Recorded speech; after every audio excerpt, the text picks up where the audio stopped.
కేవలం తమ సుఖం, దుఃఖం, వాగ్దానాల గురించి ఆలోచించి లోకం పట్ల ఉన్న కర్తవ్యం గురించి ఆలోచించకపోవడం అనేది స్వార్థం అనిపించుకుంటుంది.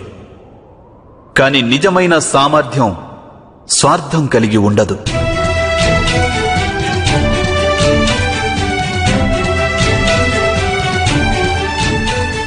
సింహం తను తిన్న తర్వాత ఆహారాన్ని ఇతర జంతువుల కోసం విడిచిపెడుతుంది.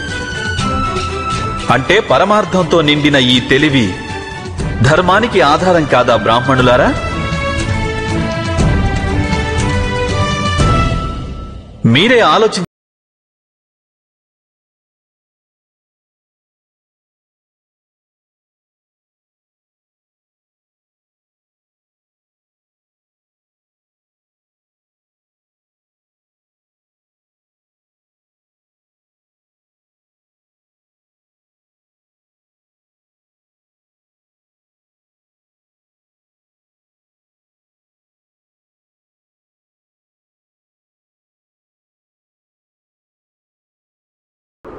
మీ కళ్యాణం కూడా దీనితోనే ముడిపడి ఉందేమో.